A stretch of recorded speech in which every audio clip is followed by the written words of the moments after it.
principalmente a la gente de MECA, gracias por la invitación, felicitaciones también por la iniciativa y sobre todo por la lucha, ¿no? que dan los centros culturales en la ciudad de Buenos Aires, que es una lucha fundamental que tiene que ver con la pelea por el acceso a la cultura y también por un modelo de cultura alternativo al pensamiento hegemónico que está muy presente en el gobierno de la ciudad de Buenos Aires y en el macrismo, que es entender la cultura solamente como los grandes emprendimientos y hechos, ¿no? Del espectáculo comercial.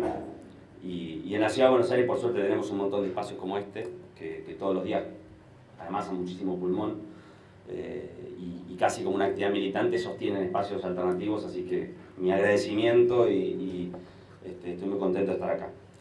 Y obviamente para mí es un lujo compartir con Ana, con Axel, con Lucía, que hizo una muy buena introducción. Estas reflexiones es un momento para... Es difícil encontrar momentos para... ¿Se escucha bien? ¿O hay como yo siento como un eco. Es que apague esto. Ahí va mejor. Hola, hola. Hola, ahí va.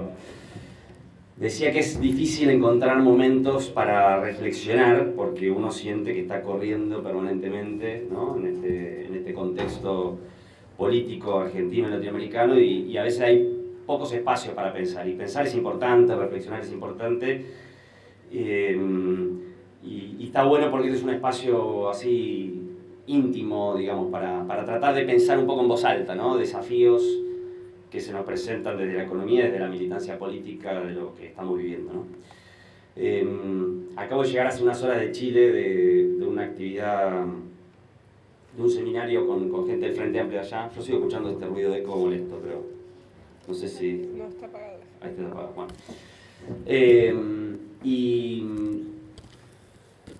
entonces venía en el avión pensando a ver qué podía aportar hoy.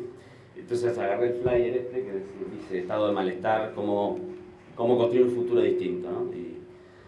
Y pensaba que, bueno, de alguna manera vengo del futuro, ¿no? Y que no estaba muy bueno.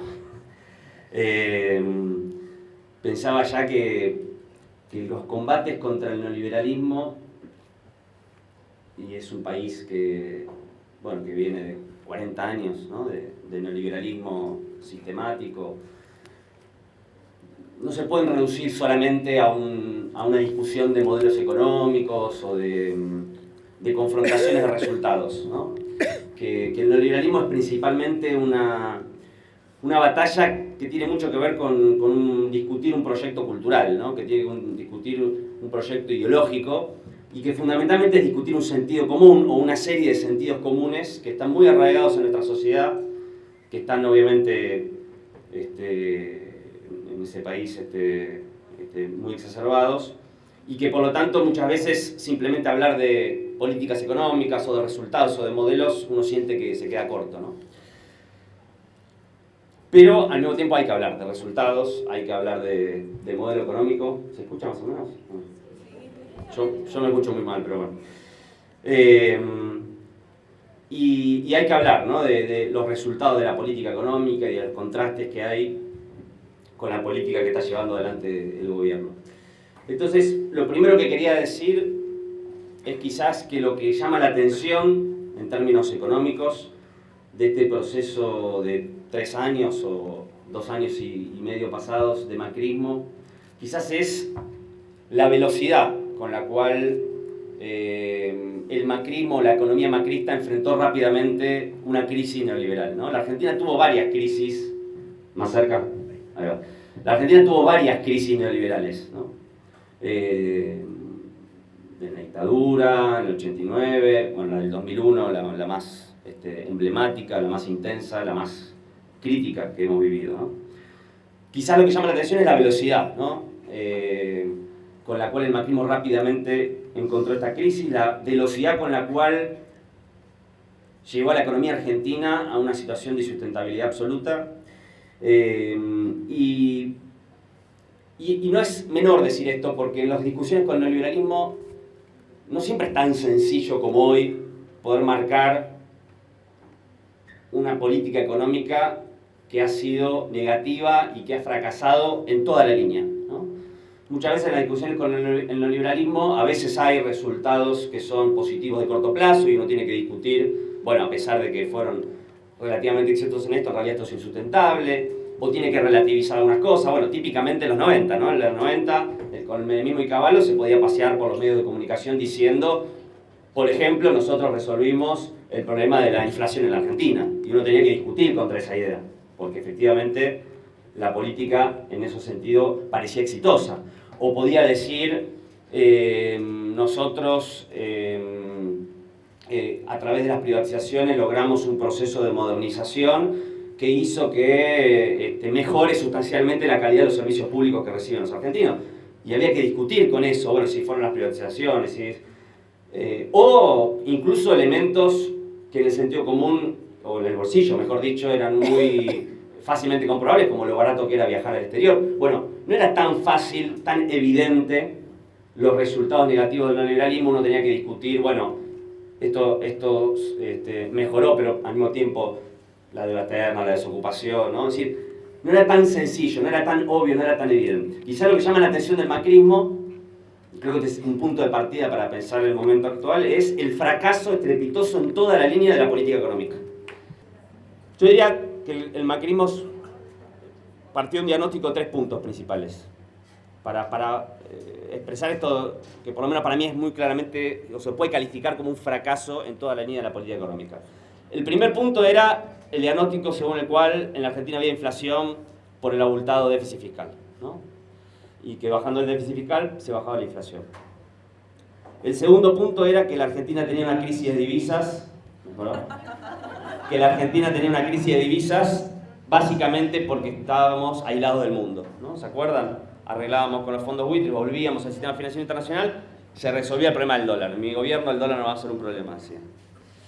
Y el tercer punto era que la economía argentina estaba estancada producto de la falta de inversión que fundamentalmente se derivaba de los excesivos impuestos o la carga fiscal excesiva, tributaria, mejor dicho, que tenían las empresas, los grupos económicos, ¿no? Si uno parte de ese diagnóstico y mira la política económica, la verdad es que en ningún caso el problema del macrismo puede haber tenido que ver con haber aplicado un programa que no era coherente con ese diagnóstico. Efectivamente, implementaron una política de ajuste fiscal para bajar la inflación, rápidamente arreglaron con los fondos buitres y volvieron al sistema financiero internacional y quitaron también, en las primeras medidas de gobierno, después fueron avanzando en eso, impuestos importantes a grandes grupos económicos, ¿no? Es decir, diagnóstico y política hay una coherencia. Si el diagnóstico hubiera sido correcto, lo que tendría que haber pasado en Argentina es que baje la inflación, que se resuelva el problema de los dólares y que la economía se reactive, ¿no? ¿Pasó alguna de esas 3 cosas? No solamente que no pasaron ninguna de esas 3 cosas. Sí, no pongas palo en la rueda. Sí. Ahora ya está igual, ¿no? Sí, sí, no pongas palo. No solo que no pasó ninguna de esas 3 cosas, en las 3 variables empeorar la situación. Es decir, el gobierno tiene una inflación más alta de la que tenía cuando asumió. Hay un problema de divisas más serio que el que había cuando asumió Macri. Basta ver lo que pasó en Argentina en los últimos 6 meses. Y la economía argentina no solamente no salió del estancamiento, sino que probablemente estemos enfrentando una de las recesiones económicas más duras, quizás que haya que remontarse a justamente la última gran crisis neoliberal. Eso es un fracaso en toda la línea. No un fracaso en los términos o comparando con lo que nosotros hubiéramos hecho o con lo que nosotros hubiéramos tenido como parámetro para evaluar el éxito o el fracaso de una política, ¿no? Porque, por ejemplo, que aumente la desocupación no es un fracaso de la política del macrismo. No lo es, porque el macrismo no se propone, no tiene como objetivo de su política económica bajar la desocupación. Entonces, aumenta la desocupación y eso no es un fracaso de la política, eso es parte de la política. Pero el gobierno sí dijo que iba a bajar la inflación, sí dijo que iba a resolver el problema del dólar y sí dijo que iba a reactivar la economía. Y en las 3 cosas, los resultados fueron exactamente los opuestos, ¿no? El acuerdo con el Fondo Monetario Internacional es el resultado de ese fracaso. Después de 2 años y medio de fracaso, el gobierno termina pidiendo un salvavidas, un rescate, ¿no? Y digo, esto llama la atención porque es una crisis neoliberal particular. donde el gobierno no tiene un solo indicador económico, un solo dato para mostrar algo que haya mejorado. Esto es muy diferente de los 90, muy diferente de otros procesos de ajuste neoliberal o de reformas neoliberales. No hay un solo dato positivo. El acuerdo con el fondo es el resultado de ese fracaso que fundamentalmente hoy es una suerte de pulmotor. No solamente por las consecuencias que tiene el acuerdo con el fondo. Primero hizo un acuerdo, ustedes saben, ¿no? Primero hizo un acuerdo, después lo incumplió, después volvió a hacer otro acuerdo. Pero fundamentalmente, y además se encontró con una generosidad inédita, ¿no? Una generosidad inédita del Fondo Monetario Internacional, que es récord en la historia del fondo, récord en la historia económica argentina. Pero es un pulmotor en el sentido de que hoy la economía argentina, sin los flujos del Fondo Monetario Internacional, se derrumba. Incluso es una discusión si con estos flujos que van a venir le alcanza o no le alcanza, y es una discusión abierta, nadie sabe, los economistas, a pesar de la presión social que recibimos para pronosticar el futuro, ¿no? Hay una suerte de presión siempre para que sepamos lo que va a pasar, ¿no? Y nosotros vamos a explicar de que no, que en realidad nosotros podemos explicar lo que pasó, como cualquier otra ciencia social, ¿no? No vemos el futuro, pero no dejamos satisfechos a la gente con eso. Hay un chiste que hacía un economista que decía que un economista es alguien, ¿cómo era? Que decía, un economista es alguien que te explica por qué ayer no se cumplió lo que pronosticó que anteayer que iba a pasar, ¿no? Y básicamente a eso un poco nos dedicamos, pero no sabemos si lo va a alcanzar o no. Pero lo que sí podemos decir con seguridad absoluta es que sin los flujos del fondo la economía macrista se derrumba. Desde el punto de vista entonces de la discusión pública en la Argentina tenemos una ventaja decisiva, porque efectivamente es muy difícil que a pesar de los desnodados esfuerzos de los funcionarios, de los medios de comunicación, mostrar que la economía argentina está en un sendero positivo, ¿no? Todas las discusiones o todos los relatos de principios, los primeros años del gobierno, el segundo semestre, después era la luz al final del túnel, el 2017, bueno, ¿se acuerdan todos? Hoy ya creo que ni siquiera lo intentan, ¿no? Bueno, un poco de algo decía, igual sigo operando la lógica que decía Lucía, ¿no? Decir, bueno, en realidad estamos pasando mal, pero es el costo para después pasarla bien. Pero digamos que desde el punto de vista de la discusión pública yo tengo la sensación que hoy tenemos una ventaja en la discusión económica. Es tal el fracaso de la política económica del gobierno, es tal la magnitud del desastre económico que no tienen un solo dato para mostrar, que desde el punto de vista de la discusión económica tenemos una ventaja, tenemos una posición ventajosa de la cual discutir. Y por eso, y quiero vincular estas discusiones económicas con la política, porque obviamente todos los que estamos acá no pensamos la economía escindida de la política, por eso lo que estamos viendo en la Argentina en los últimos meses es un intento y una operación de desplazamiento del debate público a otros ejes, ¿no? De repente ahora el problema de la Argentina son los inmigrantes, ¿no? De repente el problema de la Argentina es una suerte de pedido de orden, ¿no? O de repente la discusión principal en todos los medios de comunicación es la corrupción, ¿no? Migrantes, corrupción, orden. Hay una operación de desplazamiento del debate público para llevarlo a temas que no son lo económico, porque obviamente es el terreno donde el gobierno es más débil y en donde nosotros estamos más fuertes, ¿no? Y ese desplazamiento nos coloca un desafío que es político, que no es económico, que no se resuelve solamente con discusión sobre modelos, no se resuelve solamente con denuncia del ajuste, y quizás va a ser el principal campo de batalla del 2019. Quizás el principal campo de batalla del 2019 sea cuál es la agenda que se fija como elemento o como eje principal de debate el año que viene, ¿no? Si es la economía o si es alguno de otros temas, ¿no? Y entonces, de alguna manera, a pesar del fracaso evidente del punto de vista económico, creo que una de las cosas que tenemos que reflexionar es que con la denuncia de ese fracaso económico no alcanza, ¿no?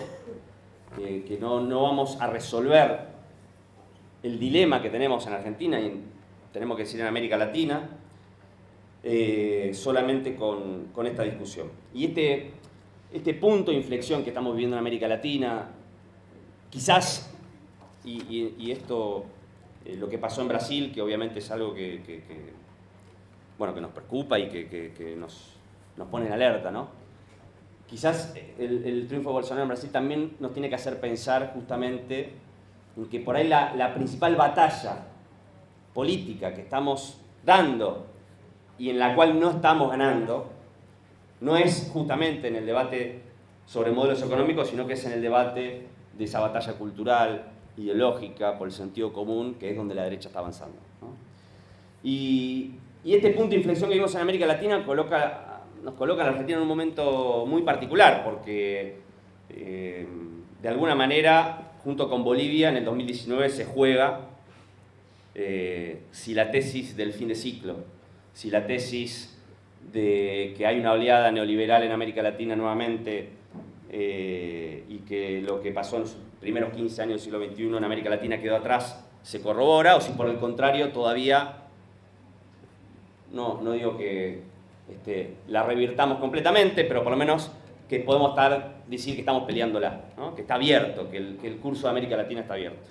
Entonces, en ese punto de inflexión que vimos, donde Argentina probablemente juegue un papel muy importante el año que viene, creo que es importante reflexionar sobre esta batalla político-cultural que es fundamental para tratar de enfrentar esta ofensiva neoliberal, que no es solamente una ofensiva neoliberal, que no es solamente un intento de hacer un ajuste económico, que no es solamente la entrega de la economía al Fondo Monetario Internacional, sino que es una ofensiva y una revancha más profunda que busca probablemente transformar el conjunto de las relaciones sociales en nuestros países, ¿no? Ayer se cumplieron 13 años de un hecho que fue importante y fundante probablemente, ¿no? Del ciclo político latinoamericano del que provenimos, que fue el rechazo al ALCA, ¿no? De que estos sectores, que son los sectores dominantes en nuestros países y obviamente también poderes globales muy, muy importantes, que son los que están produciendo esta ola neoliberal y esta revancha antipopular, lo que no le perdonan a los gobiernos progresistas o populares latinoamericanos, a los procesos nacional populares latinoamericanos, no es solamente una cuestión de política económica, ¿no?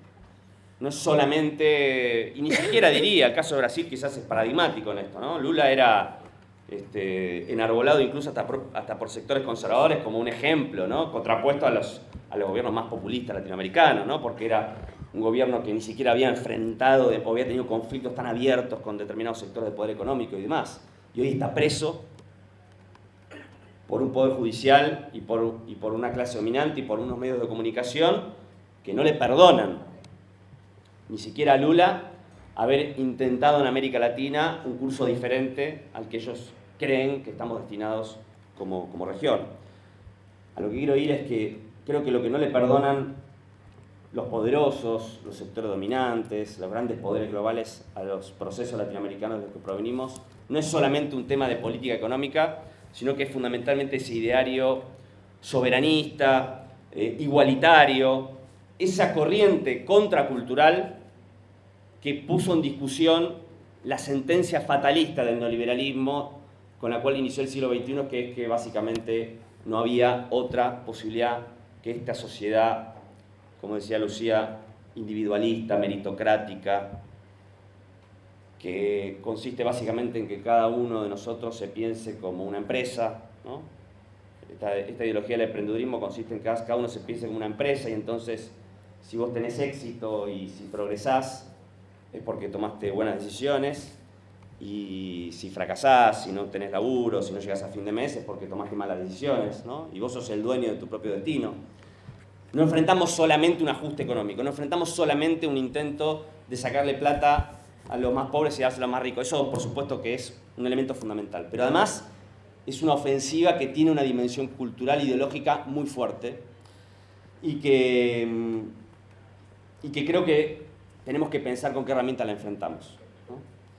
Por eso creo que esta ofensiva antipopular tiene ese carácter de discurso de odio, como vemos en Brasil, ¿no? No solamente cuestionan a los gobiernos populares por haber gastado de más y proponer un ajuste económico, no. Ponen como enemigo público al pobre, a la mujer, al negro, ¿no? Es decir, tratan de construir ese horizonte meritocrático, individualista, en el cual, en una suerte de pacto de complicidad, aceptemos hacer de cuenta que el problema de nuestras sociedades es el que está más abajo nuestro, ¿no? Ese es el carácter que tiene esta ofensiva antipopular, que es algo mucho más profundo que un ajuste económico. Entonces, creo que el gran desafío que tenemos es cómo discutimos contra eso, ¿no? Podemos mostrar los resultados y el fracaso económico de Cambiemos. Es fácil, podemos evidenciar que el gobierno no cumplió con ninguna de sus promesas. Podemos mostrar que el neoliberalismo siempre trae magros resultados económicos, sobre todo para las grandes mayorías. Pero tenemos que asumir que lamentablemente la interpretación de esos resultados no brota mecánicamente de esos hechos, ¿no? Cualquier persona en la Argentina probablemente hoy sepa que está peor que hace 3 años. O sea, dudo que hay de haber muy poca gente que con una mano en el corazón pueda decir que está mejor que hace 3 años en Argentina. Pero de ese hecho no deriva mecánicamente que asuma que la causa por la cual vive peor que hace 3 años sean las políticas neoliberales de Macri. De hecho, la gran batalla que tenemos en Argentina es la discusión por ese relato, por esa explicación de esos hechos. Si el macrismo logra, si el gobierno logra convencernos de que la causa por la cual vivís peor que hace 3 años es porque se robaron todo, es porque lo que viviste antes era una fantasía, entonces a lo mejor, a pesar de que vos sos consciente que vivís peor que hace 3 años, podés volver a votar a Macri. Y si en cambio nosotros logramos persuadir y convencer que la razón por la cual estás peor que hace 3 años es producto de las políticas económicas y de las políticas neoliberales de Macri, probablemente no votes de vuelta a Macri, ¿no? En esa batalla por la construcción del sentido, de la explicación de los hechos, es la batalla política, ¿no? Es una batalla política. Y esa batalla es la que estamos dando, esa es la batalla en la cual tenemos que pensar con qué herramientas y de qué forma, de la forma más inteligente que podamos, la tenemos que dar. Creo que, por último, una de las claves para discutir y construir este futuro distinto, ¿no? Es la discusión justamente sobre el futuro, ¿no? Es la discusión sobre este horizonte tecnocrático de hiperindividualismo que propone el macrismo, de la ideología del emprendedurismo, de la vida aislada, ¿no? De la vida en donde uno hace una suerte de pacto de exclusión, ¿no? El neoliberalismo de alguna manera nos propone mejorar nuestra condición de vida sobre la base de excluir y empobrecer al 30 o al 40% más pobre de nuestra sociedad. Y tenemos que discutir con ese horizonte, tenemos que poder mostrar que ese futuro que propone Cambiemos, que propone el macrismo, se parece más a Black Mirror, ¿no? que a ese mundo que nos venden en las campañas marketineras. Y tenemos que encontrar la manera, y creo que este es el gran desafío político, de cómo nosotros ofrecemos una visión de futuro, ¿no? Yo tengo la impresión de que si en la discusión es pasado y futuro, y ellos son el futuro y nosotros somos el pasado, vamos a tener un problema, ¿no? Entonces, ¿cómo construimos nosotros una perspectiva de futuro? Y construir una perspectiva de futuro no implica renegar del pasado. Creo que tenemos que reivindicar, críticamente siempre, pero reivindicar los logros, las conquistas del ciclo popular latinoamericano de los últimos 15 años, ¿no? Macri tiene una frase en un discurso hace poco había dicho que, poco después de asumir, había hecho un discurso que por fin Argentina ingresaba al siglo XXI, ¿no? Decía. Claro, ellos tenían la idea de que después de lo que fueron 25 años de neoliberalismo, de mediados de los 70 hasta los 2000, América Latina estaba llamada a ser parte de ese consenso neoliberal global, y que lo que pasó en estos 15 años es como una suerte de desviación de ese curso natural, ¿no? Como que el mundo iba en una dirección y América Latina iba en una dirección, y sufrimos como una desviación de 15 años. Y que ahora nos habíamos encarrilado, ¿no? Entonces decía, bueno, nos demoramos 15 años, decía Macri, demoramos 15 años nuestro ingreso al siglo XXI. ¿No? Bueno, creo que el gran desafío nuestro es mostrar que el siglo XXI no es ese horizonte que proponen ellos, no es la adaptación a ese consenso neoliberal y esa sociedad dual, diezmada, fragmentada, de segregación, sino que nosotros podemos representar un futuro mejor para un camino alternativo, un futuro distinto para el siglo XXI. Hay muchas frases hechas sobre el futuro, pero a mí me gustan dos.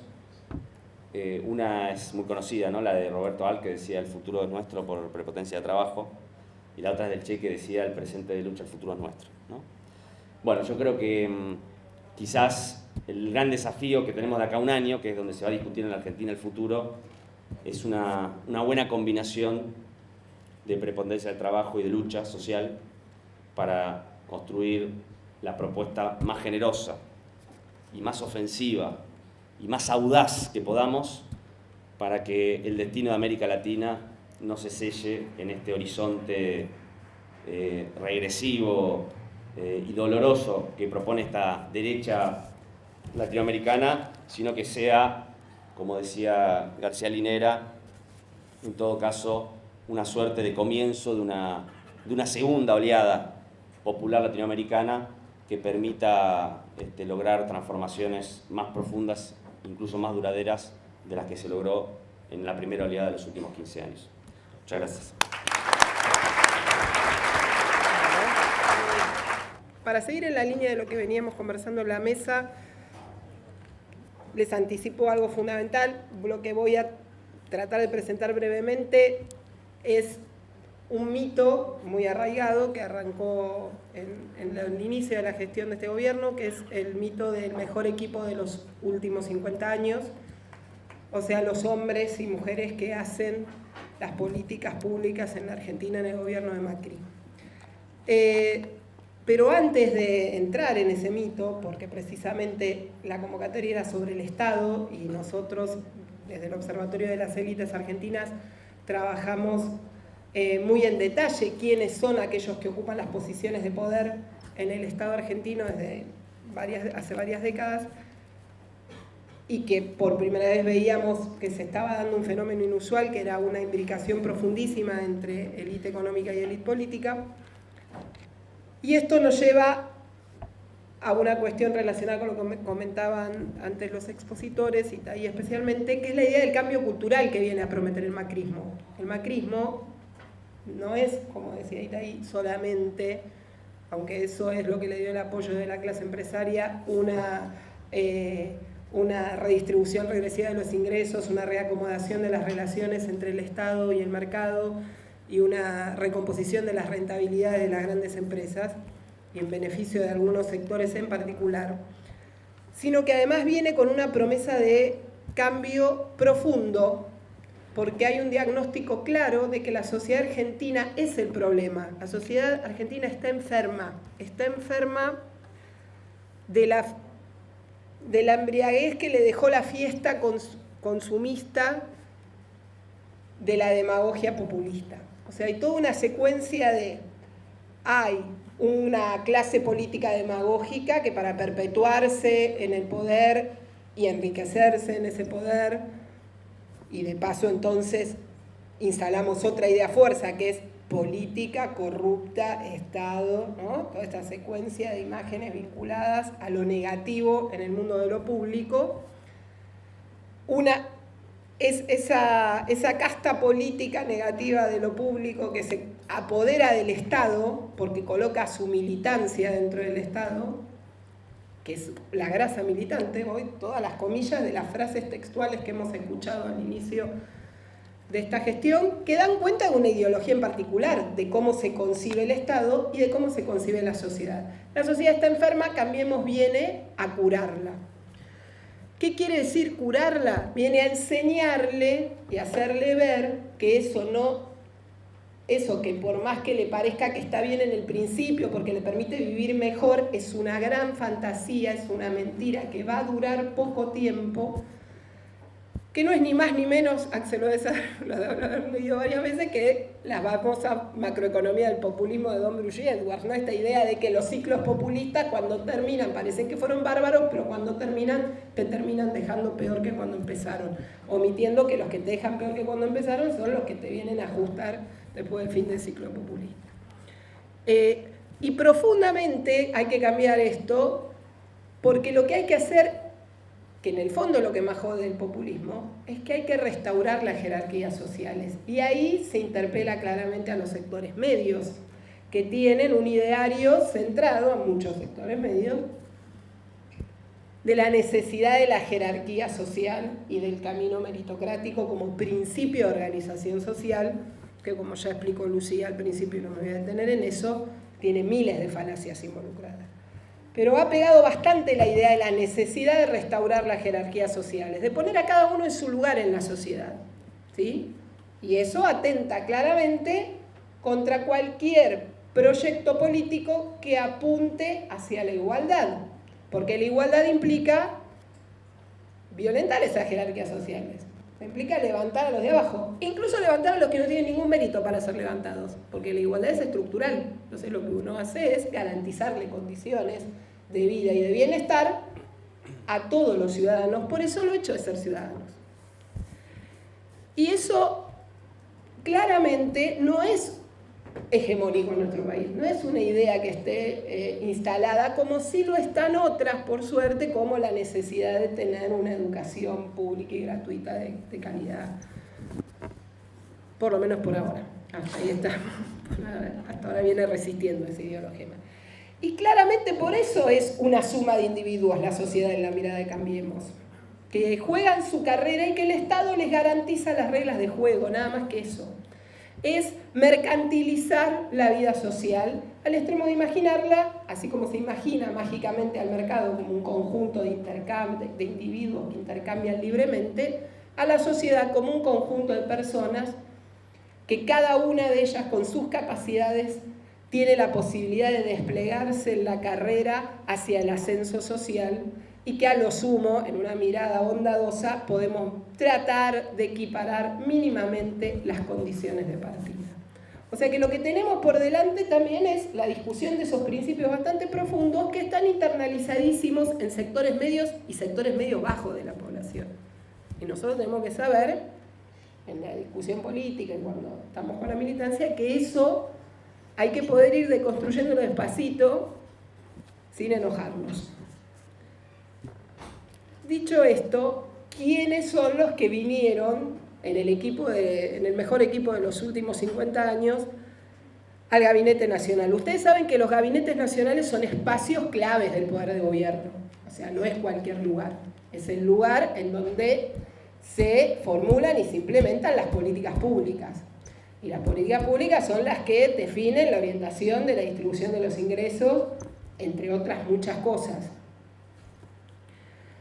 Si bien ya tenemos claro cuál fue la orientación de las políticas y el rotundo fracaso de la línea de los 3 objetivos en los que fracasaron, no así en los objetivos más profundos que veníamos diciendo antes, en los que fueron absolutamente exitosos, todos nosotros lo sabemos porque hemos perdido ingresos reales sistemáticamente desde que llegaron. Pero en ese gabinete, el criterio de selección de las personas que te van a acompañar no es cualquier cosa, no es neutral. Esto no con Macri, con cualquier presidente, ¿no? Claramente. De hecho, nosotros estudiamos los gabinetes desde hace 40 años para acá. Pero el de gabinete de Macri tiene una particularidad. de los 3 criterios que se superponen muchas veces que cualquier presidente o presidenta ha tenido en la vida para decidir, el de la expertise, el de la lealtad o el de la procedencia o vinculación directa con el sector, del cual ahora va a tener que actuar o trabajar, el presidente Macri tuvo una opción clara en la configuración de su gabinete, que fue incorporar hombres y mujeres, personas que vienen del sector privado, de la alta gerencia en el sector privado. Y lo supimos de entrada porque varios ministros nacionales del primer gabinete de Macri tenían ese perfil. Aranguren es el caso típico, pero no es el único. Cuando nosotros hicimos en el observatorio la investigación empírica y reconstruimos las 364 posiciones más altas del gabinete nacional de Macri desde el inicio, corroboramos y confirmamos nuestros supuestos de que este había sido el criterio de selección que había primado, ya que el 31% de los funcionarios había ocupado alguna vez en su vida un alto puesto de gerencia en el sector privado, el 24% lo hacía justo antes de asumir su cargo de funcionario, el 22% nunca en su vida había trabajado en el sector público, o sea, tenía 0 experiencia de gestión o de administración pública. Raro que vos tengas un trabajo en el que no tenés ninguna experiencia para ejercerlo, y no es un trabajo menor ser secretario o subsecretario de la Nación. Y además tenía 11% de dirigentes de corporaciones empresarias. Y esto además tenía una distribución particular dentro del gabinete. El 31% de CEOs, como lo dijo la prensa, digamos, los que venían de la dirección de empresas, estaban distribuidos en todo el gabinete nacional. No hay un solo ministerio del gabinete inicial que no haya tenido alguna de estas figuras adentro. O sea que eso fue una decisión completamente deliberada. Este tipo de perfiles tiene que estar inserto en todas las áreas de gestión, porque acá hay que hacer una transformación importante del aparato del Estado y estas son las personas que la tienen que llevar adelante. Cuando vemos dónde están los que no tienen ninguna experiencia en el sector público, la gran mayoría se concentró en energía y en finanzas. En ese momento era una secretaría, después cuando fue ministerio lo mismo y ahora que es secretaría lo mismo. O sea, sector financiero y sector energético, grandes aliados de este gobierno en términos de poder económico, directamente gobernando y haciendo la política para el sector.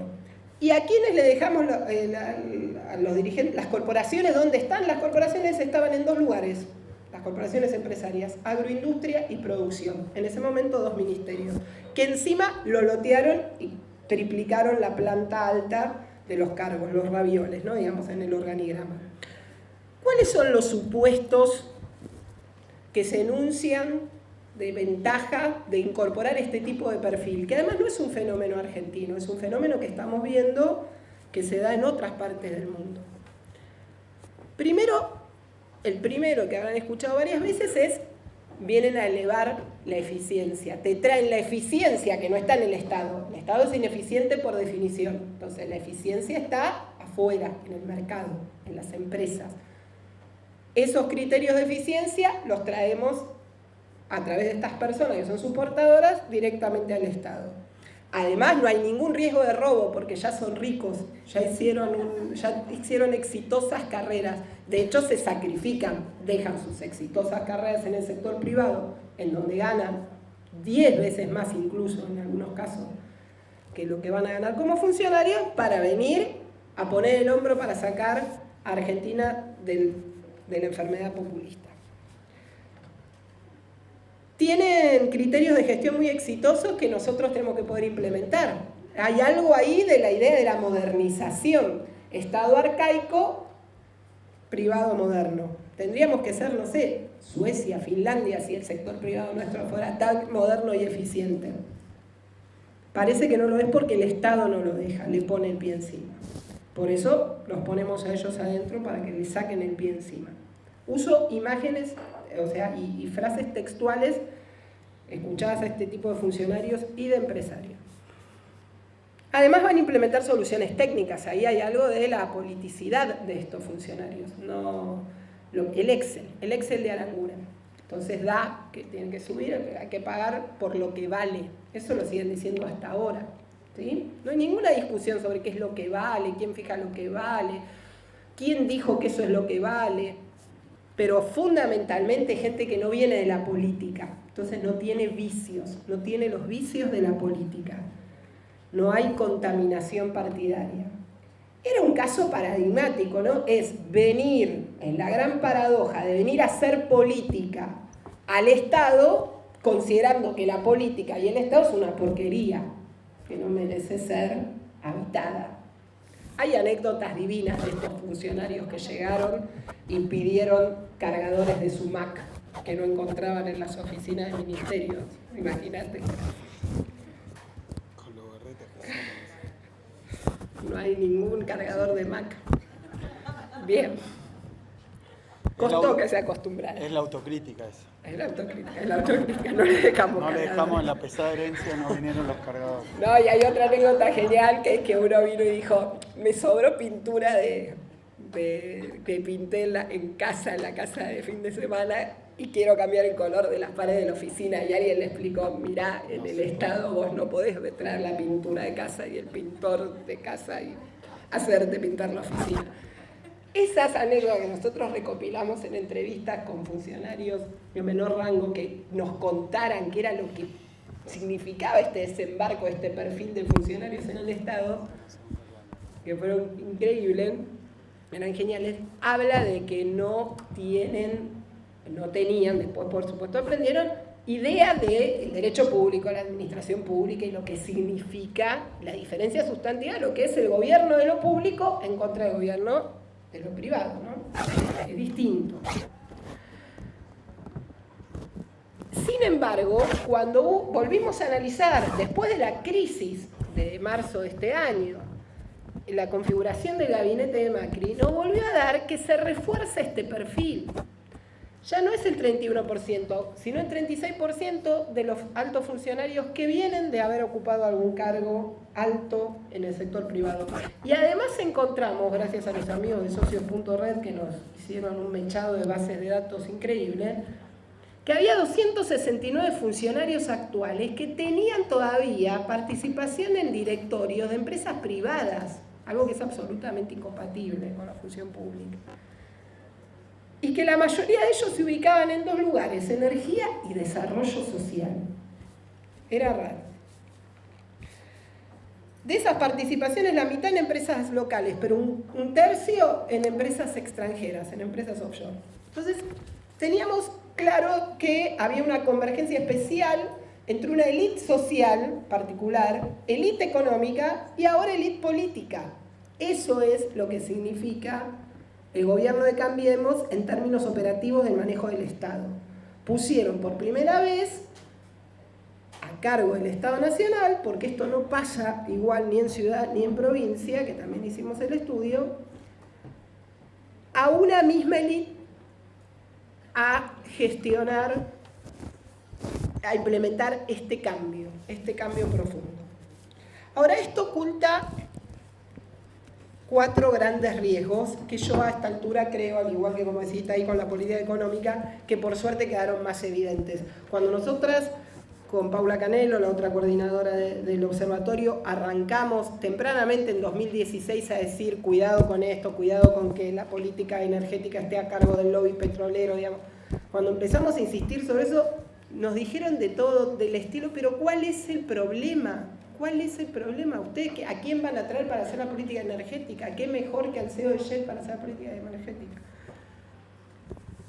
Hoy ya no dicen tanto eso, sobre todo porque van llegando las facturas y se dan cuenta de No, es porque lo rajaron. Es porque lo y porque rajaron. trajeron a otro CEO. Se equivocaron de empresa. Se equivocaron de empresa, tal cual. Pero aparecieron los riesgos claramente. ¿Y cuáles son esos riesgos? El más importante, el que más nos interesa a todos y el que debemos velar por regular con alguna legislación prontamente, es la captura de la decisión pública por parte de intereses privados. Lo que en la literatura jurídica se conoce como exposición a los conflictos de interés y en la sociología es directamente poner a los lobbies empresariales a hacer política pública. O sea, creer que por expertise en un sector de actividad vos tenés expertise o capacidad para hacer la política pública de todo el país, creer esa falacia te expone a un nivel de captura de la decisión pública, tanto regulatoria como cultural, altísimo. Porque cuando uno piensa el caso de Aranguren, no piensa solamente en los intereses que puede defender Aranguren por su trayectoria, los beneficios que va a tender a darle a la empresa en la que hizo toda su carrera, sino porque aunque no hubiera nada de eso, aunque no le hubiera atendido el teléfono nunca a ninguno de los ex colegas, hay algo que es la captura cultural. Aranguren está absolutamente convencido, porque toda su vida defendió eso, que lo que hay que hacer es regular los precios internos del petróleo y los combustibles, atarlos al precio internacional, dejar libertad para las exportaciones, permitir que las divisas queden afuera y que se traigan cuando quieran o no se traigan nunca, y garantizarle altas tasas de retorno a las empresas extractoras que están en la exploración y en la extracción petrolera. O sea, vos estás haciendo creer con el argumento de la eficiencia y de la expertise que la persona que viene de una parte puede pensar el todo, ¿sí? Para decirlo de una forma sencilla. Y en las políticas públicas, si bien por supuesto tenés que tener enraizamiento y diálogo con los del sector, tiene que estar a cargo de aquellas personas que tienen la capacidad de pensar interés general, bien público, ¿sí? Porque el Estado hace eso, produce bienes públicos y políticas públicas en defensa del interés de todos y no de un sector. Y haciendo eso obviamente va afectando intereses. Eso es político, digamos, el Estado no es solamente un Excel, no es tecnocracia pura, lo vas afectando y ahí genera. Entonces, primer problema, evidente ya para todos, de lo que significa llenar deseos el gabinete. La segunda cuestión, que es bien propia del caso argentino, es que en la Argentina las élites económicas, por la dinámica de la sucesión de modelos de acumulación alternativos que tenemos entre liberales aperturistas y nacional desarrollistas, están muy fragmentadas y terminaron internalizando esa puja de élites adentro del gabinete. O sea, todos los conflictos que tienen intersectoriales, las fracciones, ahora están adentro porque tenés un ministerio con un representante en cada lugar. Entonces, miles de ejemplos que la prensa trató como problemas de coordinación entre el Banco Central, Hacienda, Finanzas, Comercio, Energía, con el tema de inflación, por ejemplo, en realidad tiene que ver con las disputas de la lógica predatoria que priman nuestras élites, que no quieren ser clase dirigente. Ya está claro, a estos 3 años que a la élite económica me parece que no le interesa convertirse en clase dirigente, y queda internalizada dentro del gabinete. Todas esas pujas y conflictos entre las fracciones del poder económico tienen una correa de transmisión directa en el propio gabinete, y eso también es peligrosísimo. Después aparece la cuestión más cultural, ¿no? La paradoja de, que ya dijimos algo antes, de administrar lo público desde el desprecio de lo público, de priorizar soluciones técnicas por sobre soluciones políticas, que se traduce en la frase para mí genial que tuvo Aranguren, porque nos dio un decálogo de maravillas en ese sentido para estudiar y para dar ejemplo, que fue cuando dijo: el que puede cargará nafta y el que no, no llenará el tanque. O sea, la solución, lo que jamás diría un político eso, ¿no? Digamos. Entonces todos decían: qué bueno, qué honesto, que es sincero, lo dice, es así, es transparente, dice lo que es. Lo que está diciendo muy profundamente, y que también cala hondo en el sentido común, es: bueno, si lo podés tener, la jerarquía social, si podés cargar, cargás, y si no, no tenés que tener auto, andar en colectivo, que es lo que dicen ahora muchos, porque entonces las empresas necesitan que les pongan las utilidades. Nosotros no podemos darnos el lujo de tener un auto, si queríamos tener un auto, o poder ponerle nafta al auto.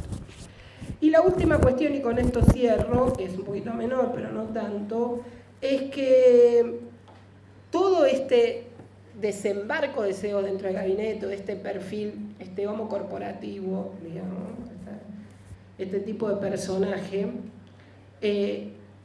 traspasa los criterios, porque Macri también lo hizo en el organigrama inicial, después lo modificó este año ya 2 veces. Pero en el organigrama inicial del gabinete, que lo amplió, lo llevó a 21 dependencias, fragmentó el área económica, puso una gerencia general que era la jefatura de gabinete, le metió 2 gerencias de coordinación, en ese momento está a cargo una de 2 CEOs, ¿no? De Lopetegui y de Quintana, y pensó que podía extrapolar el modelo de la gestión de la gran empresa de la consultora McKinsey a el Estado Nacional.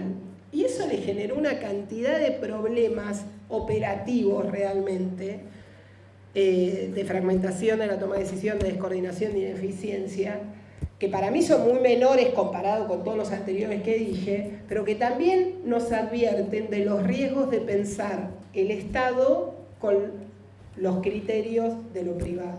Entonces, primero, nada de caer en esta idea de mundos binarios que es solamente público-privado. También existen otras formas en las economías actuales, ni hablar, en las sociedades actuales, ni hablar. Bueno, ya no podés tener más una economía mercantil y el Estado. Porque existen varias alternativas y porque además el mercado no genera de ninguna manera lugar para todo. Pero fundamentalmente, me parece que el desafío es no volver a caer más en este canto de sirena de que lo que venga del sector privado hacia el Estado va a ser lo que le va a generar la eficiencia que no tiene. Lo importante es la orientación de las políticas públicas, primero. Lo segundo importante es la calidad de la gestión pública, porque vos necesitas ser eficiente y efectivo. Lo tercero es el cuidado de los recursos públicos, porque son recursos públicos y se tienen que manejar con cuidado y transparencia.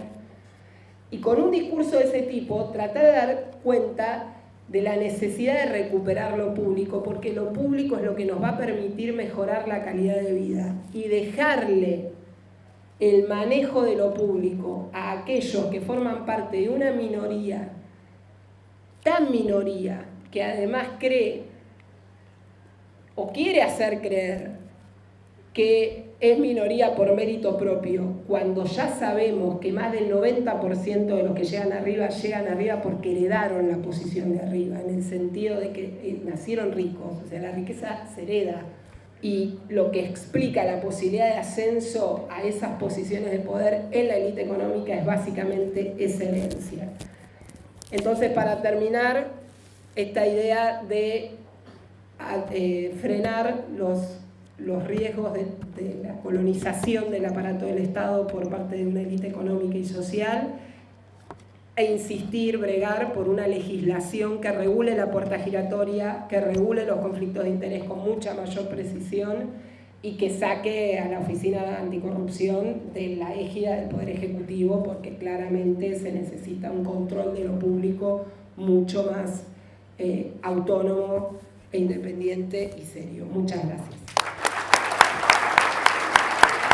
Que se haya dicho tanto me permite hablar de otras cositas que son algunas apostillas o algunas reflexiones, tal vez un poco desordenadas, pero creo que después lo vamos a poder unir. La primera tiene que ver con algo que me parece central, que ya se dijo también, pero que creo que es importantísimo y que ha sido todavía insuficientemente analizado, asumido y discutido, que tiene que ver con la cuestión cultural que conlleva esta etapa histórica. Hay, se ha dicho muchas veces, una batalla cultural. Se ha dicho también que nosotros, los que estamos acá en la mesa, hablando colectivamente, perdimos esa batalla cultural, ¿no? Que lo que se perdió durante la década ganada de la Argentina, la década y media de gobiernos populares en Latinoamérica, lo que se perdió, lo que faltó, lo que no se profundizó, es precisamente la batalla cultural. Yo, en primer lugar, como quiero hablar de esta batalla cultural, un poco algunos elementos de esta batalla cultural que vengo pensando y que además me vienen interesando, ocupando y casi diría perturbando y angustiando, ¿no? Porque me parece que hay algo bastante complejo en el planteo de cuál es esa batalla cultural, cuál es el campo de batalla, qué estamos disputando, cuáles son los bandos de esa batalla cultural. Y sobre todo esto me preocupa porque dicen que la perdimos nosotros, ¿no? Y yo todavía no termino de saber cuándo, dónde y cómo se está peleando esa batalla cultural y sobre todo qué sería ganarla. Entonces quería darle una vuelta de tuerco a esta cuestión y hablar un poco de lo que representa Cambiemos como experiencia neoliberal en la Argentina. Tratar de poner en su lugar histórico a Cambiemos. A mí este tema sí, me tiene prácticamente obsesionado.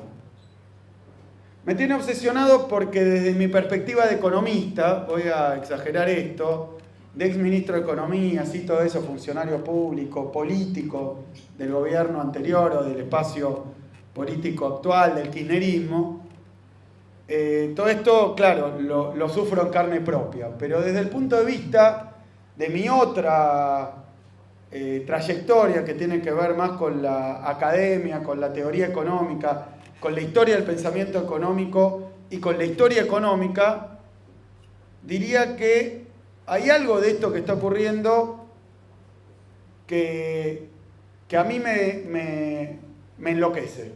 Sí, es así. Me enloquece. Que tiene que ver con que como economista el programa, el plan económico del macrismo, la verdad es que no encierra ningún misterio. Ningún misterio. Cuando uno simplemente, y se ha hecho en varios libros de texto sobre la historia económica argentina, para reseñar, para analizar la evolución, la sucesión de políticas económicas que se realizaron en la Argentina, cuando uno lo pone en una tabla o lo sistematiza, si no en una tabla, en bullet points, ¿no? Cuando uno simplemente pone los títulos de una política económica, de un programa económico, y quiere hacer eso con el programa económico de Macri, y lo pone en sucesión con la historia económica argentina, lo que encuentra es que el programa económico de Macri, en su sustancia, en sus puntos centrales, no tiene ninguna magia, no tiene nada. Es realmente un programa económico simple, sencillo, tosco, y es un programa neoliberal estándar. ¿Cómo decirles? No ofrece ningún flanco de sofisticación, no se ha hecho... Desde el punto de vista de las políticas, es la aplicación de un manual a rajatabla. Es más, no solo a rajatabla, casi ciegamente, y ya que estamos en confianza, casi estúpidamente. ¿A quién se le puede ocurrir aplicar hoy este programa económico? Es un programa económico que en la Argentina se aplicó varias veces y si uno lo ve, lo mide por su efectividad, por sus resultados, ha sido siempre un desastre. Ha sido siempre ha terminado desembocado no en un fracaso, como podemos medir ahora en sus propios términos. Bueno, queremos que pase tal cosa, pensamos que pasa tal otra, hacemos esto y bueno, no ocurre nunca lo que esperamos, lo que prometimos, lo que decimos. No curamos ninguna, no mejoramos nada, empeoramos todo, lo que dijimos que iba a pasar nunca pasa. Sino que además, es decir, si uno tuviera que escoger, ¿no? Como si fuera de una estantería, de un cuadro sinóptico de diferentes gobiernos y su programa económico, no lo elegiría nunca. Es la peste. Nunca agarres ese, porque nunca anduvo. Abrir la economía, bajar los salarios, desregular el mercado financiero, generar ese proceso, poner la tasa de interés muy alta, que que da lugar a la bicicleta financiera, hacer tarifazos, ajustar el gasto público, se aplicó muchísimas veces. Terminó siempre igual. No es que no cumplió sus objetivos, terminó en crisis fabulosas. Si esto se le agregara algo de racionalidad y uno le dijera a Macri, agarrá ahí del escaparate, ¿no? ¿Cuál te gusta por algo? Bueno, este es el menos atractivo de todos, desde el punto de vista de su resultado para la política económica argentina. Pero además, lo que tiene de llamativo es que en otras épocas de la historia económica argentina, este programa económico tenía o bien un aroma de novedad, o bien estaba de moda. Este programa estuvo de moda en los 90 sobre todo, pero también en la época de la dictadura militar, con Martínez de Oz, con Cavallo, estaba de moda, venía con un impulso muy fuerte, o bien había un clima de época avasallante que empujaba, obligaba, o bien había una crisis que resolver. Entonces uno tomaba un programa de ajuste, de reducción salarial, de desarticulación de la participación del Estado, porque había ocurrido una crisis, una hecatombe, como fue el Plan Cavallo, ¿no? Que vino a curar la hiperinflación en un marco de fuerte recesión, de fracasos sucesivos. Es decir, este plan se usó como programa de emergencia, por ejemplo, ahora en algunos países europeos, como es Grecia, como es España. Se agarró un programa parecido para curar una enfermedad clara, y entonces que sus medidas, que son todas sacrificiales y antipopulares y bastante sufridas, bueno, se justificaron porque había un contexto de crisis, es decir, era un programa de salvataje. Esto es lo extraño de este programa económico, porque se aplica un programa neoliberal, anacrónico, antiguo. Y digo de nuevo, no estoy siendo subjetivo, capaz adjetivo bastante, pero no estoy siendo subjetivo. Si uno apila las medidas económicas de este gobierno, simplemente le pone el título, los que acabo de decir, apertura importadora, reducción de los salarios, desregulación financiera, ajuste del gasto público, reducción de los impuestos a los... Bueno, estos renglones están en el consenso de Washington, están en los varios programas de ajuste que se aplicaron en la Argentina. Es un plan espantoso, se aplicó muchas veces. ¿Qué es lo raro de este gobierno? Es decir, para un economista, si vos te ponés los lentes del economista, acá la verdad que lo que pasa no es nuevo, y ya se conoce bien y termina así, por leyes económicas bastante bien establecidas y muy comprobadas. ¿Qué es lo raro que decía que me enloquece o que es perturbador?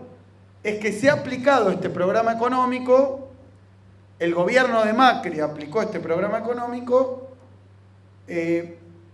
con un discurso, con una comunicación política, con un marketing político que niega permanentemente este programa económico. Negaba en la campaña que lo iban a aplicar. Miren que hasta le encontraron el nombre de campaña del miedo a cualquiera que osara decir que iban a devaluar, ajustar, bajar los salarios, instaurar la bicicleta financiera, hacer un tarifazo. El que decía, ¿qué es lo que han hecho? Y lo han hecho de manera descarnada, por decreto, por resolución, por ley. Es lo que hicieron. Pero lo negaron sistemática y categóricamente antes de llegar al gobierno. Hasta ahí podría ser.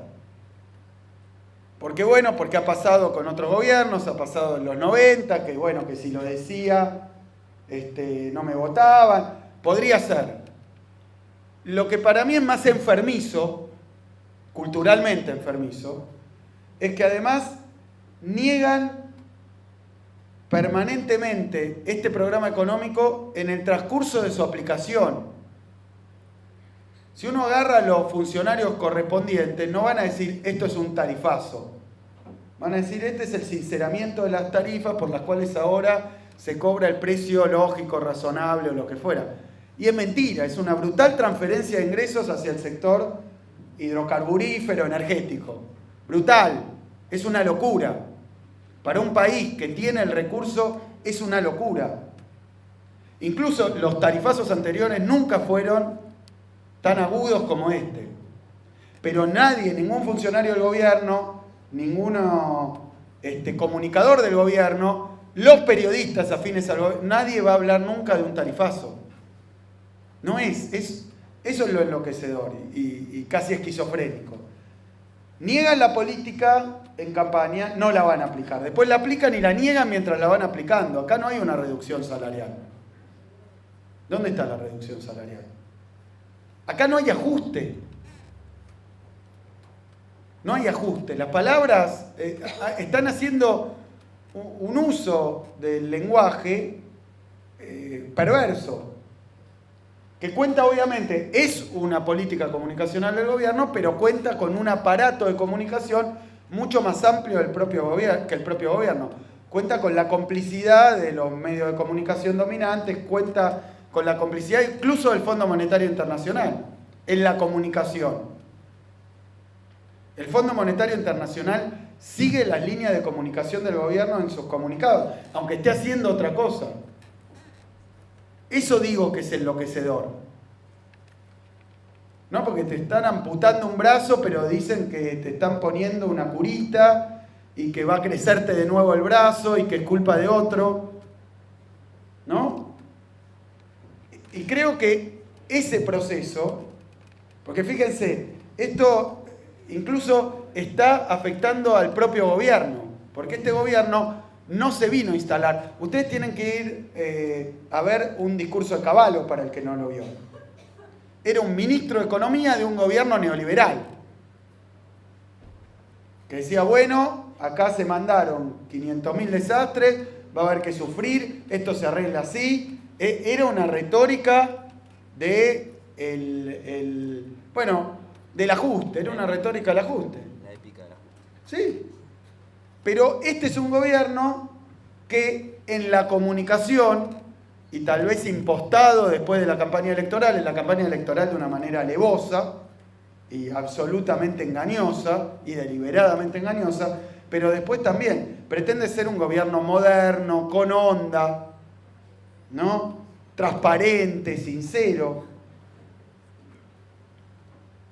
Martínez de Oz.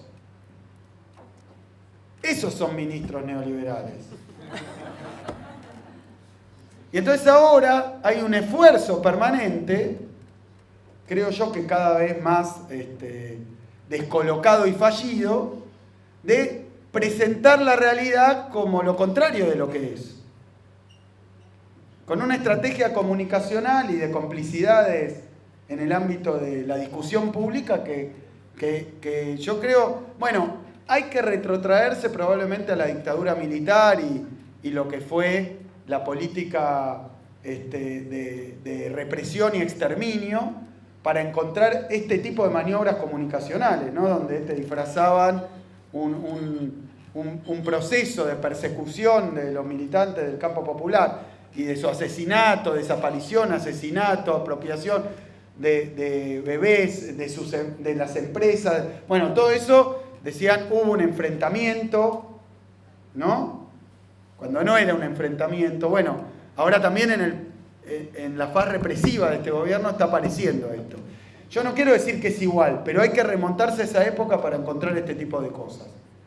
Por ejemplo, este presupuesto que tenemos adelante, este presupuesto trae un ajuste del 23% del gasto en educación y cultura, del 48% en vivienda, lo que están aprobando ahora, del 8% en salud, de 20% en ciencia y técnica, de 20% en agua y saneamiento, de 30% en los gastos vinculados al trabajo.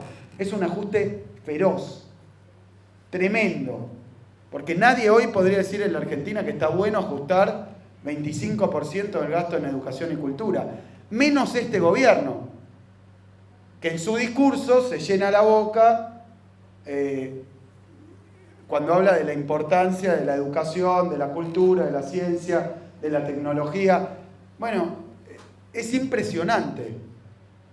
Es impresionante la maniobra de ingeniería social, de propaganda, de reescritura de la realidad que estamos sufriendo. Hoy nos enteramos que cayó 11,5% la industria.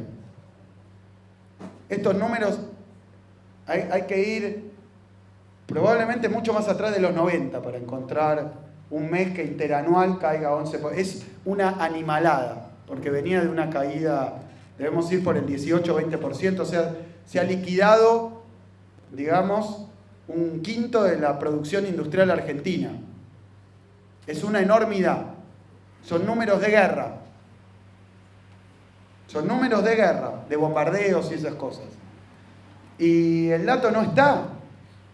Se está hablando de otras cosas, como decía Itay, con respecto a un cambio de agenda. Pero además hay un ocultamiento de los datos económicos, y yo creo que ahí, en este esfuerzo extraordinario, que repito, porque además no es que ha sido un discurso homogéneo, ha sido un discurso cambiante, contradictorio todo el tiempo. A mí me gusta marcar algunas de esas contradicciones, porque me gusta recordarlas, porque uno pierde el registro de cómo se está construyendo este experimento, ¿no? Y en campaña nadie habló de ajuste. Hablaron de un Estado presente, de vivir mejor, de empleo de calidad, de pobreza cero, de revolución de la alegría. Fíjense, todas esas promesas que en el medio del camino, como no se registran, pero no se registran a nivel macro, a nivel micro, en la vida cotidiana, en la vida colectiva, no existen.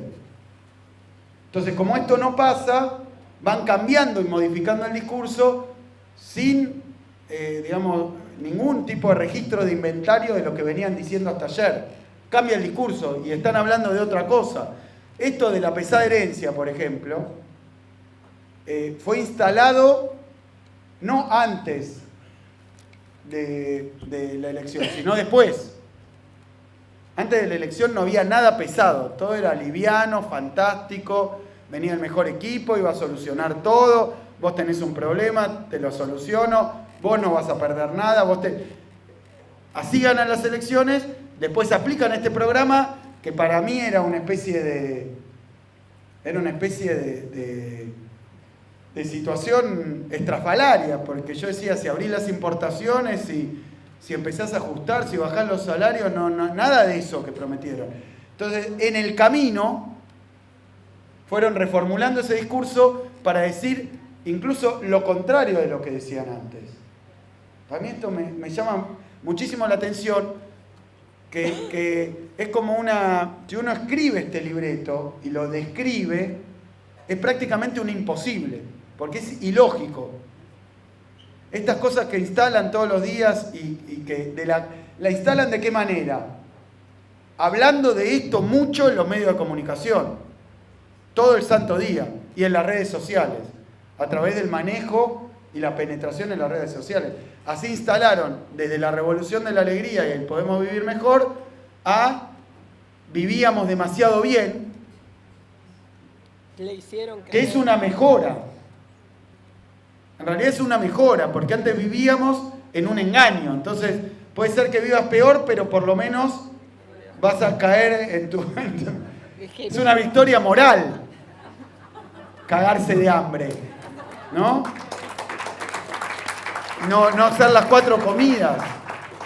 Pero antes era mentira. Entonces, fíjense que son... Y siempre por la positiva, ¿eh? Vamos a hacerlo juntos, con todo un discurso... Es repelente. Pero fíjense, además es contradictorio, además es cambiante.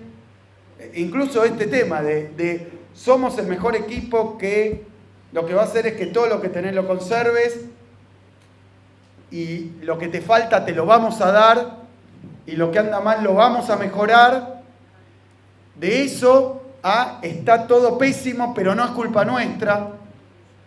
Incluso el discurso de la pesada herencia, ya que esto aparece en los primeros meses, cuando se empieza a ver 2016, devaluación del 60%, cosas increíbles, decían vamos a devaluar pero no devaluamos, pasaron el dólar de 10 a 16 pero no devaluaron porque el dólar real era ese y no se va a ir a los precios y después se va a los precios, pero y empiezan ahí con que nos encontramos cosas, fíjense, pasaron de ser especialistas, eran unos exégetas, unos científicos y eran la NASA, cuando era una oposición nuestra, que entendían todo, sabían todo, y de repente llegan al gobierno, sale todo mal y dicen es que descubrimos cosas que no conocíamos, o después empezaron a decir no que las descubrieron, sino que no las decían.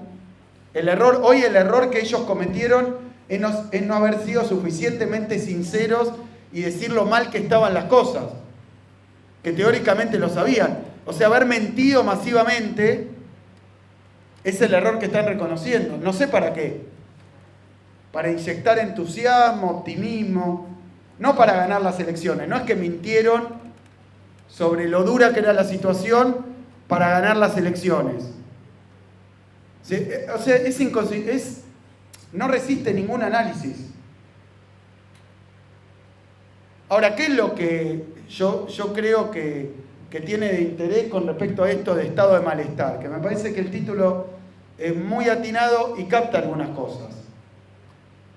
Que ese malestar no solo es el contrario del estado de bienestar como estado de bienestar que provee determinados bienes públicos o bienes y servicios de forma masiva, digamos, el estado de bienestar de posguerra que daba salud pública, educación pública, infraestructura, un estado presente que genera condiciones para el desarrollo y que trae consigo también la idea keynesiana de ese estado de bienestar, que es un estado que tiene una actitud contracíclica, o sea que cuando la economía cae, el Estado tiene que intervenir para que se genere otro bien público que es el crecimiento, el pleno empleo.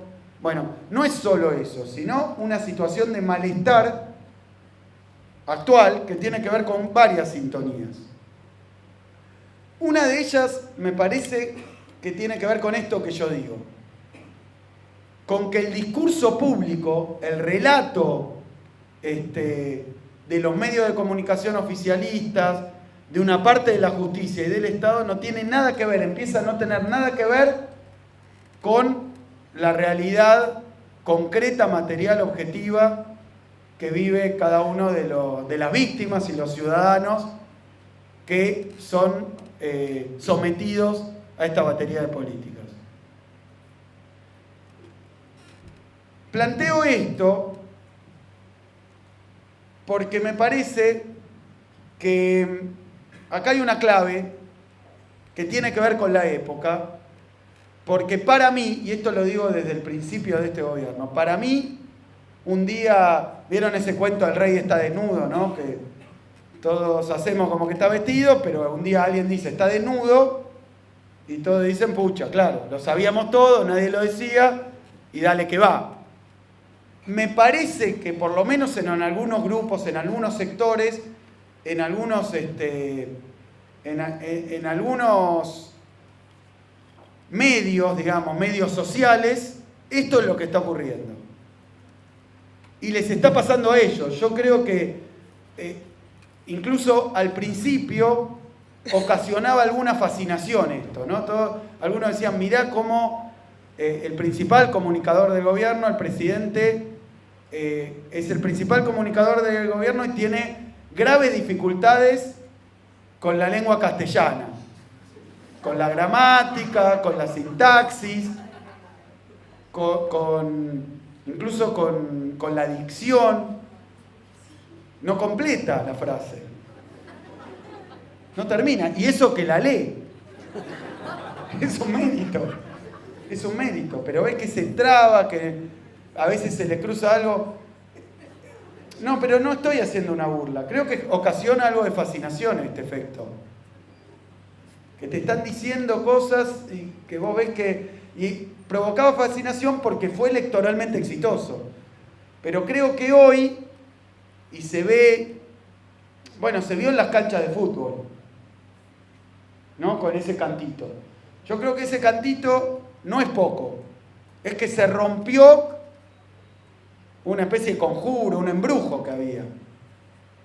Porque era un gobierno nuevo, porque venía con todo esto, porque lo apoyaban de todos lados, porque lo justificaban, y de repente empieza a hacer crisis, empieza a tener fisuras. Me parece que ahora estamos presenciando cómo le empieza a pasar a Vidal. Yo no quiero generalizar, pero me parece que hasta los que apoyan al gobierno ya no se creen ese discurso. Ya no creen, ya no hay un estado de ingenuidad. Ya esto de hacemos todo esto juntos y esa alegría impostada, esa sobreactuación, esa aparente inocencia, por lo que dice Ana, ¿no? Porque al principio, mirá qué novedad, casi una novedad planteada en el terreno de la exageración y el absurdo.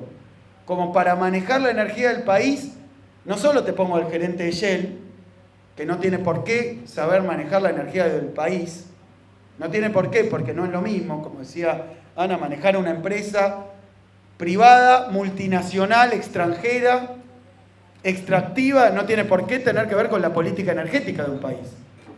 De hecho, se supone que la política energética es cómo se regula, cómo se limita. Un Estado surge para limitar a ese interés privado. Entonces, pasar ese, por definición, para limitarlo en el sentido de conciliarlo con intereses contrapuestos, por ejemplo, el de que vende la energía con el de que la compra. Porque todo el mundo sabe, aunque no sepa nada más, que el que vende la energía la quiere vender lo más cara posible y el que la tiene que comprar la quiere, no voy a decir lo más barata posible, pero al menos accesible. Entonces, hay una contraposición, para eso está el Estado. Sobre todo si ese mercado no es de competencia perfecta, sino un oligopolio espantoso, un cártel, que puede fijar precios porque tiene un recurso limitado y además estructuralmente limitado. Entonces, era la negación del Estado mismo poner a Aranguren ahí, pero también había un efecto adicional de, bueno, a ver esto, cómo es. Y me parece que toda esa construcción está en crisis. Incluso para los que lo apoyan. Ya nadie podría decir este es el mejor equipo de los últimos 50 años. Y no podría decirlo porque el otro día veía una cuenta, creo que de los, no sé, creo que eran de los cargos de ministro, 40 y pico, no sé, vos sabrás el número exacto, 24 ya los echaron. Entonces hay una contradicción, porque si ese era el mejor equipo, este de hoy no es. ¿No? Por definición, por vara alta. Bueno, estos son los suplentes o... Bueno, hubo casos de que nadie quería agarrar un ministerio, ¿no? ¿Se acuerdan que lo revoleaban y nadie agarraba? Entonces, ya no es el mejor equipo. O sea que toda esa construcción, todo ese mito, toda esa fantasía, todo ese discurso se rompió. Y yo creo que este problema, el malestar que ocasiona eso, de la mentira compulsiva, sistemática, como método, la mentira como método, la sustitución de la política por el marketing, o sea, por la mentira, que es una mentira un poco consentida en el marketing, ¿no? O sea, requiere que el otro esté dispuesto, lo charlábamos hace poquito esto, que vos ves una propaganda de una hamburguesa y la hamburguesa es hermosa, espléndida en la propaganda y después vas a la casa de comida rápida y no está esa hamburguesa, ¿no? Pero no protestás, no iniciás acciones penales por el engaño, la estafa de haberte querido, no iniciar, es más, volvés a ese lugar. Es una especie de juego la publicidad. Bueno, yo creo que hoy con este gobierno está bastante roto, incluso con los sectores que lo apoyan.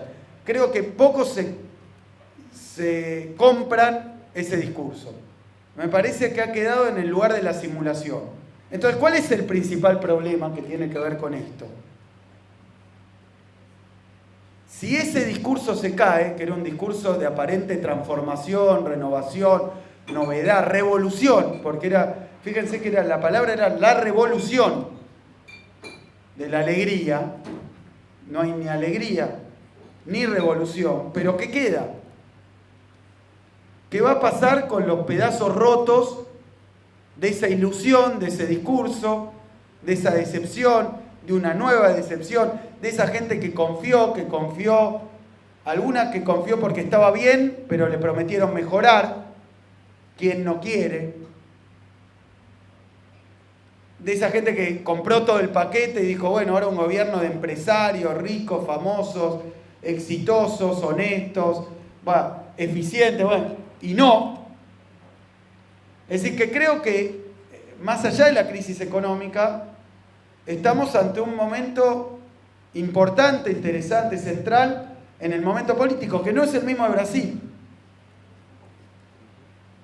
Porque algunos dicen, bueno, cuando esto se caiga, bueno, unos no me gustaban, este tampoco, otro fracaso, la antipolítica. La política no sirve. Yo creo que no, que lo que estamos viendo hoy es el fracaso de la antipolítica. Macri es la antipolítica. Con estos gobiernos deseos, con este discurso marketinero, con la negación de la historia. Es un tipo que probablemente ignore todo de la historia argentina. Todo. No lo sé, pero hay un esfuerzo por la negación de la historia.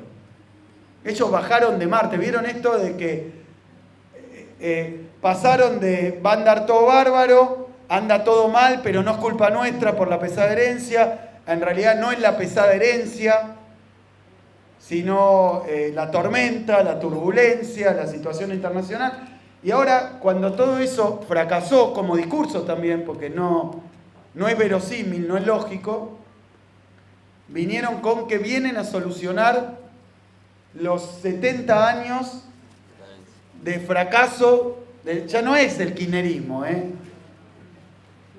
es como que a tan grande desastre necesita plantearse como que están solucionando algo enorme, cuando no pueden solucionar nada, ni pequeño, nada, no dan ningún resultado, no pueden mostrar una cifra. Entonces, ahí a mí me parece que hay un tema central, que tiene que ver con lo económico, pero tiene que ver con lo cultural, que es cómo remontamos esto, para dónde se reconduce. Creo que hoy la disputa, aunque nosotros seguimos marcando el fracaso del gobierno y seguimos señalando sus errores, sus defectos, sus desastres, su alevosía, ¿no? Porque uno dice, bueno, podemos tener un gobierno como fue Mani Pulite en Italia, que diga, nosotros venimos a acabar con la corrupción de los últimos 250.000 años. Supongamos que hay un experimento de instalar un gobierno que quiere plantearse como el gobierno más transparente de la historia y que viene a curar la corrupción endémica, porque ahora no vienen a transparentar lo del gobierno anterior. Toda la historia de la obra pública argentina, del Estado, de los impuestos, de la recaudación. Bueno, si uno quiere armar un gobierno de ese tipo, seguro no lo va a elegir a Macri para encabezarlo. Es ridículo. Macri es un tipo que por su currículum, por su familia, por sus empresas, por su situación. Miren, además, ni bien gana la elección, a los pocos días se conoce Panama Papers. Fíjense que se pasaron 10 años buscando empresas en paraísos fiscales de los funcionarios del gobierno anterior, y si encontraban no una, media acción de un funcionario en una empresa, y Macri tiene 56. Parece joda que este gobierno quiera presentarse a sí mismo como el que viene a solucionar la cuestión de la transparencia en la Argentina, o de la falta de transparencia. Pero digo, caído todo esto, presupongo que todo esto está en crisis, que ese discurso, el divorcio entre discurso y realidad, la impostación, la exageración, esa cosa de que siempre parecen estar hablando en otra realidad que la que se vive y de otras cosas, supongamos que entró en crisis. La pregunta es, ¿con qué lo vamos a sustituir? ¿O qué es lo que queremos reconstruir a partir de esa crisis? Porque este experimento, lo decía Itay también, es muy rápido. No lo que hicieron, sino cómo eso se hace añicos. Y yo creo que ahí es donde tenemos que volver a hablar de la cultura, de las cuestiones culturales. Porque me da la impresión de que este fracaso del gobierno actual, fracaso y lo llamo así porque uno ve encuestas de opinión que le daban una imagen positiva de 70%, que ahora le dan menos de 30%, sistemáticamente a este gobierno. Es decir, que es un gobierno que ya muy pocos creen que le va bien, que es bueno, que le mejora la vida a la gente. Es otra cosa. Entonces, creo que estamos en un momento de reconstrucción. Yo creo que ese es el problema que tenemos. Es un momento de reconstrucción. ¿Que a dónde lo van a tratar de reconducir? Hacia la antipolítica. La derecha y la izquierda fracasan, el populismo y el liberalismo fracasan, los políticos y los empresarios fracasan, todos fracasan. La política no sirve, el Estado no sirve, andate a tu casa, emprendé, olvídate de la cosa pública. Olvídate de la organización, olvídate de la solidaridad, olvídate de la discusión, olvídate de lo colectivo, encerrate, preservate, sálvese quien pueda. Es de manual, hacia ahí, y ya lo vemos incluso en ciertos medios, comunicadores que apoyaban al gobierno, que empiezan con esto: despolitizar, desmovilizar, deshacer. Y yo creo que hay un tema de con qué llenamos ese vacío, esa angustia, ese miedo, pero hay otro tema más de cómo lo llenamos. Y creo que ahí hay una cuestión que tiene que ver con llamémosla, la autocrítica. Porque me parece que en la etapa anterior, después de una experiencia neoliberal fracasada, fallida, como fue el 2001, digamos, esa saga, se revalorizó el Estado y reapareció el Estado.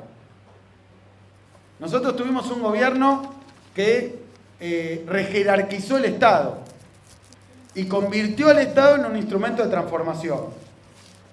Y desde el Estado se llevaban las políticas y desde el Estado...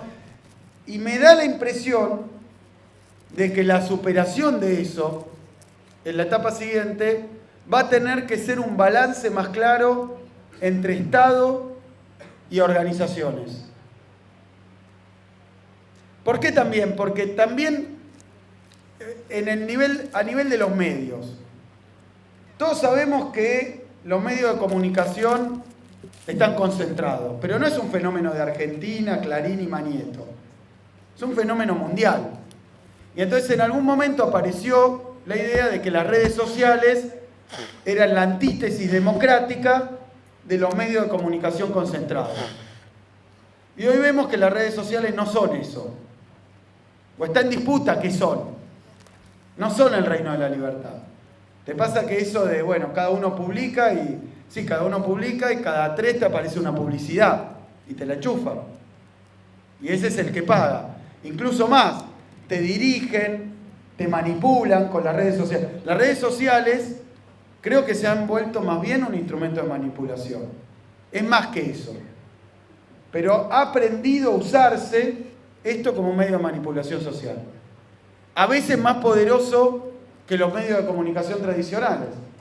O sea que se nos convirtió en alguna medida, en lo contrario. No es todo, pero hay que hacer un enorme esfuerzo para que esto no pase. Entonces, yo lo que creo que es central y que por eso es importante hacerlo acá y discutir esas cosas acá, en un centro cultural, en un barrio de Buenos Aires y cara a cara. Me parece que esa es la clave, para la etapa que viene. Que va a ser más bien de larguemos un poco el celular para poder disputar con esos mecanismos, con esos entornos de manipulación social. Creo que viene por ahí. Creo que hay que hacer un esfuerzo de rehistorizar, de rediscutir, de repensar de abajo hacia arriba. Que esto no se arregla con una ley de medios, Que esto se arregla o se empieza a arreglar o cambia con una discusión, con una reeducación desde la base. Yo no digo que volvamos a la época de la piedra, el palo, la edad de bronce o la edad de hierro, no digo eso, pero digo que finalmente la disputa con esos procesos de colonización cultural, de manipulación social, con esos procesos de marketing, de propaganda, con esos procesos que son tremendamente contradictorios, perversos y que han tenido algún efecto. Yo creo que la vuelta de nuestra etapa y la superación de nuestra etapa en conjunto con esa apuesta inmensa a la comunicación política como forma de manipulación social, creo que la superación de eso es volver a confiar en la comunicación popular y en la discusión popular y en las organizaciones de base y ponerle mucho más a ese lugar, confiar más, trabajar más, pensarlo más, organizarlo más, articularlo más y empoderarlo más. Creo que ahí es donde vamos a poder ganar la próxima batalla cultural. Desde abajo hacia arriba, no cambiando un medio de comunicación concentrado por uno concentrado pero bueno, sino desconcentrando más la comunicación, ponerla más al servicio de la crítica, del pensamiento, y creo que eso inevitablemente se hace en el cara a cara, inevitablemente se hace ahí donde está no los ceros y unos, sino los cuerpos, donde está la gente, donde están los problemas, donde están las angustias, donde están las emociones no manipuladas, sino las emociones reales. Yo creo que hoy una base importante para la reconstrucción, no de lo que a nosotros nos interesa en cuanto a fuerza política, de volver a recuperar un Estado que haga las políticas adecuadas, sino una recuperación y una revitalización de la sociedad argentina en tanto sociedad colectiva. Eso va a pasar en parte y en buena medida en los centros culturales. Es un lugar donde nosotros tenemos la oportunidad de despojarnos de todo ese desastre y empezar a pensar las cosas de nuevo. Requiere mucho más trabajo, mucho más esfuerzo, mucho más tiempo, pero creo que si lo que pensamos es que vamos a reemplazar esos instrumentos de manipulación para un lado, por esos mismos instrumentos y hacerlos buenos y no de manipulación, porque dicen la verdad, estamos equivocados. Creo que la cosa viene desde abajo hacia arriba. Muchas gracias.